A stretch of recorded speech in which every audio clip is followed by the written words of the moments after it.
Party ఫిరాయింపులపై ఈరోజు తెలంగాణ శాసనసభ speaker ఇచ్చిన తీర్పును స్వాగతిస్తున్నాను. ఫిరాయింపులకు సంబంధించి వాద ప్రతివాదనలు విన్న తర్వాత అందుబాటులో ఉన్న సాక్ష్యాలను పరిగణలోకి తీసుకొని అదేవిధంగా ఫిరాయింపుల చట్టానికి సంబంధించిన అంశాలను కూడా పరిగణలోకి తీసుకొని స్పీకర్ గారు ఒక గొప్ప తీర్పుని ఈరోజు వెలువరించడం జరిగింది. దాన్ని నేను స్వాగతిస్తున్నాను.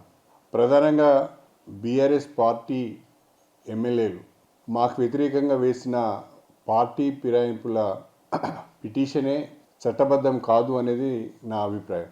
ఎందుకంటే బీఆర్ఎస్ పార్టీ నియమావళి ప్రకారము ఎవరైనా సభ్యులు పార్టీ ఫిరాయించినప్పుడు వారికి ముందుగా షోకాజ్ నోటీస్ ఇవ్వాలి, వారి నుండి వివరణ తీసుకోవాలి. నాకు సంబంధించినంత వరకు పార్టీ నాకు ఏ రకమైన షోకాజ్ నోటీస్ ఇవ్వలేదు, పార్టీ నా నుంచి ఏ రకమైన వివరణ అడగలేదు. కేసీఆర్ గారు ఎన్నడూ కూడా ప్రజల ముందుకు వచ్చి పార్టీ ఫిరాయింపులపైన మాట్లాడలేదు.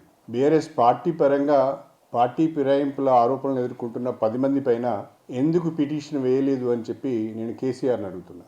మీరు ఎమ్మెల్యేల ద్వారా పిటిషన్ వేయించారు, పార్టీ పరంగా ఎందుకు వేయలేదు? అధ్యక్షునిగా మీరు ఎందుకు పిటిషన్ వేయలేదు అని నేను అడుగుతున్నా. మేము పార్టీ ఫిరాయించడమని మా పైన ఆరోపణలు చేస్తున్న బీఆర్ఎస్ మొన్నటికి మొన్న జరిగిన శాసనసభ సమావేశంలో కూడా బీఆర్ఎస్ పార్టీ వర్కింగ్ ప్రెసిడెంట్ శాసనసభలో మా సభ్యుల సంఖ్య 38, దానికి అనుగుణంగా మాకు సమయం కావాలని అడిగారు. స్పీకర్ గారు ఇచ్చిన ప్రతి శాసనసభ సమావేశం తర్వాత స్పీకర్ గారు బులెటిన్ ఇస్తారు. ఆ బులెటిన్లో పార్టీల బలాబలాలు చెప్తారు. అందులో భాగంగా స్పీకర్ గారు ఇచ్చిన బులెటిన్లో కూడా బీఆర్ఎస్ పార్టీ సభ్యుల సంఖ్య ఒకసారి 38 అని మరొకసారి 37 అని చెప్పారు. పార్టీ ఫిరాయింపుల పిటిషన్ వేసిన తర్వాత కూడా బీఆర్ఎస్ పార్టీ ప్రతి నెల ఎమ్మెల్యేల నుండి 5,000 రూపాయల చొప్పున బీఆర్ఎస్ ఎల్పీకి సభ్యత్వం తీసుకుంటుంది. శాసనసభలో ఏనాడు కూడా బీఆర్ఎస్ పార్టీ ఏదైనా అంశం పైన ఒక విప్ జారీ చేసింది లేదు. ఆ విప్పును మేము ధిక్కరించింది లేదు. స్పీకర్ గారి పరిధిలో శాసనసభ సమావేశాలలో బీఆర్ఎస్ పార్టీకి వ్యతిరేకంగా పనిచేసింది లేదు. మీరు ఒక ఎమ్మెల్యేతో పిటిషన్ వేశారంటేనే మీకు ముందుగానే తెలిసిపోయింది మీరు వేసే అనర్హత పిటిషన్ పైన ఏమీ మెటీరియల్ లేదని. పార్టీ ఫిరాయించిన వారు రాజీనామా చేయాలని అంటున్నారు. మేము బీఆర్ఎస్ పార్టీలోనే ఉన్నాము, బీఆర్ఎస్ నాయకత్వానికి దూరంగా ఉంటున్నాము, నియోజకవర్గ అభివృద్ధి కొరకు కాంగ్రెస్ ప్రభుత్వంతో కలిసి పనిచేస్తున్నామని చాలా స్పష్టంగా చెప్తున్నాం. అయినా మీరు మమ్మల్ని రాజీనామా చేయమని చెప్తున్నారు. కానీ నేను ఒక మాట కేసీఆర్ను సూటిగా అడగదలుచుకున్నాను.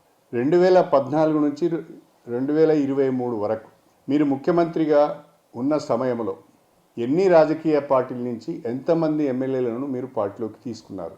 ఏ రకంగా మీరు పార్టీ ఫిరాయింపులను ప్రోత్సహించారు? వాళ్ళను మంత్రులుగా చేసిన చరిత్ర మీది.